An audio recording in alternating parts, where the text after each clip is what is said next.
मरने के बाद स्वर्ग के द्वार पर 4 व्यक्ति खड़े थे। इन 4 व्यक्तियों में पहला राजा था, दूसरा एक बिजनेसमैन था, तीसरा पंडित था और चौथा एक आम आदमी मजदूर था। किसी को भी यह पता नहीं था कि कौन स्वर्ग के अंदर प्रवेश कर पाएगा और कौन वहीं से वापस लौटा दिया जाएगा। सब स्वर्ग का दरवाजा खुलने की राह देख रहे थे और आपस में बातें कर रहे थे। जैसे कि राजा को मरने से पहले से ही आदत थी, उसने अपनी बात सबसे पहले बताई। राजा ने कहा, मैं बहुत प्रख्यात हूँ, मैंने धरती पर अपना बहुत नाम कमाया है, इसीलिए संभावना है कि मैं ही स्वर्ग में जाऊँगा। फिर व्यापारी ने अपनी बात सामने रखी। वह बोला, मैंने धरती पर खूब धन कमाया और उस धन से मैंने सैकड़ों लोगों की मदद की, इसीलिए मैं ही स्वर्ग का हकदार हूँ। अब बारी थी पंडित की।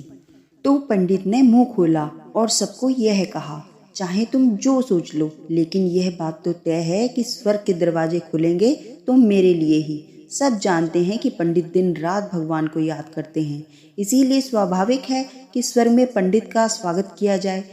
जब सब ने अपना पक्ष रख दिया, तब सबकी नज़र उस मजदूर पर थी जो चुपचाप अपनी नजरें नीचे झुकाए बिना कुछ बोले वहीं पर खड़ा रहा। स्वर्ग का दरवाजा खुला और वहां पर एक देवदूत आकर खड़ा हो गया।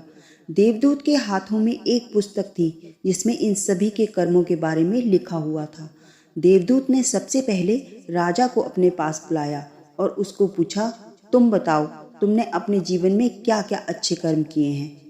मैं उन्हें इस पुस्तक में देखकर फैसला करूंगा कि तुम्हें अंदर आने देना है या नहीं। राजा ने कहा, मेरा राज्य जितना बड़ा था उतना ही समृद्ध था। मेरे राज्य के सभी लोग खुशहाल थे, सभी बड़े आनंद से रहते थे। मैंने उन्हें कभी भी किसी भी चीज़ की कमी नहीं होने दी। यही मेरे अच्छे कर्म हैं। देवदूत ने अपनी पुस्तक में देखा और देखने के बाद राजा से कहा, तुम सच बोलते हो। तुमने अपने राज्य की प्रजा को बहुत सुखी रखा था, लेकिन तुमने अपने राज्य की सीमा बढ़ाने के लिए जितने युद्ध किए थे, उन युद्ध की वजह से हजारों सैनिकों ने अपनी जान गंवा दी थी। उन हजारों सैनिकों के परिवार के दुख का कारण तुम बने थे, इसीलिए तुम स्वर्ग में नहीं आ सकते। अब बारी थी व्यापारी की। व्यापारी से जब देवदूत ने पूछा कि तुम्हारे अच्छे कर्म क्या हैं, तब व्यापारी ने उससे कहा, मैंने सैकड़ों लोगों को खाना खिलाया है, कई आश्रमों में दान किया है, कई निराश्रित लोगों के लिए घर बनाकर दिया है। यह मेरे अच्छे कर्म हैं। देवदूत ने फिर से अपनी पुस्तक में ध्यान से देखा और देखने के बाद व्यापारी से कहा, तुम्हारा कहना भी ठीक है कि तुमने बहुत दान धर्म किया है, लेकिन यह दान धर्म तुमने जिन पैसों से किया है, उन पैसों को कमाने के लिए तुमने न जाने कितने झूठ बोले हैं, कितनी हेरा फेरियाँ की हैं और कितनी मिलावटें की हैं, इसीलिए तुम भी स्वर्ग में नहीं आ सकते। जब पंडित से यही सवाल किया गया तो पंडित ने बड़े ही आत्मविश्वास के साथ कहा, मैंने अनगिनत लोगों को ज्ञान दिया है, हजारों यज्ञ और पूजाएं की हैं और दिन रात भगवान का जाप किया है। इससे अच्छे कर्म और क्या ही हो सकते हैं। देवदूत ने अपनी पुस्तक के अंदर झांक कर देखा और पंडित से कहा, आपने जितने भी लोगों को जो भी ज्ञान दिया है, उन बातों पर खुद कभी अमल नहीं किया। आपने यज्ञ, पूजा या भगवान का नाम निस्वार्थ भाव से कभी नहीं लिया, इसीलिए आपका भी स्वर्ग में आना प्रतिबंधित है। मजदूर ये सब देखकर हैरान था। वह अब तक जिन्हें महान समझता आ रहा था, उनकी व्याख्या स्वर्ग के दरवाजे पर आकर बदल गई थी। धरती पर जिन कामों को अच्छा समझा जाता है, उनका यहाँ पर कोई मूल्य नहीं था।